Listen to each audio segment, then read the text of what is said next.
It's desperate times for this Bengals defense, but apparently not desperate enough, as one of its worst starters is not going to be benched anytime soon. That's a mistake not only for the conclusion of this season, but there are long-term ramifications that the Bengals aren't thinking about here, and in this video, we're going to explain exactly what they are.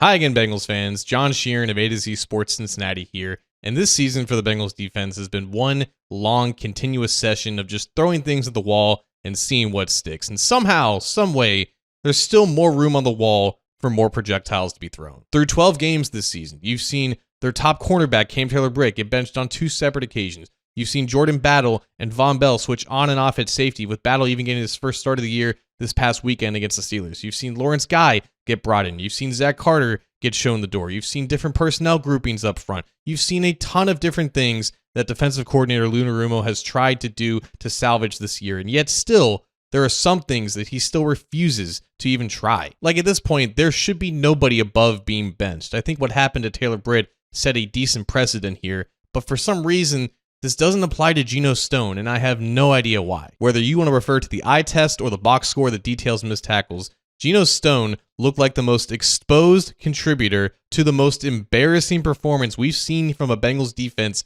in years. And a day after the game, after reviewing the film, after going over his options, as he still has a job coordinating this defense, Anarumo told reporters that he has no intention on benching Stone. And there really isn't any other response to that than this.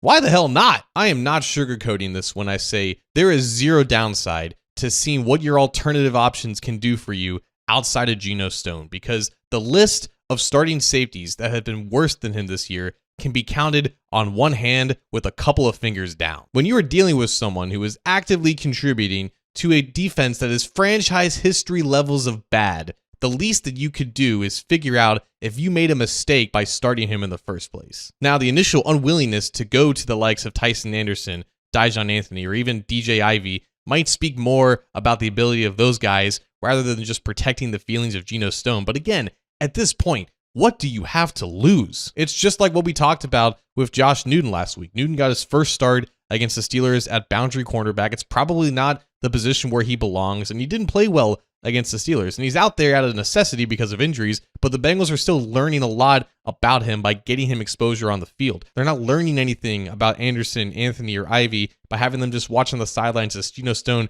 misses another tackle. The Bengals have one goal for the rest of the season: learn as much about this roster as you possibly can, especially on the defensive side of the ball, because right now, it's looking like that unit is going to take at least 2 years to become competent again. But if you have potential answers just wasting away on the sidelines as guys who are clearly not going to be part of the future are starting and taking all the snaps, that is a problem that can easily be solved. And this goes beyond Geno Stone, obviously. This applies to Sam Hubbard still playing over Myles Murphy. This applies to Jermaine Pratt playing over Muma Njongmeta or Shaka Hayward, who just got signed from the practice squad. Pretty much every single option needs to be exhausted by Anarumo by the time the season ends while he still has a job. And I just don't understand why the most obvious decision in front of him has yet to be made. Like, maybe it's just too much for a defensive backs coach at heart to end up benching both safeties that he wanted to start for this season. All that I know is that any stone, in this case literally, left unturned hurts this team in the long run. And that may not be the coach's responsibility, but it certainly doesn't paint them in a better light.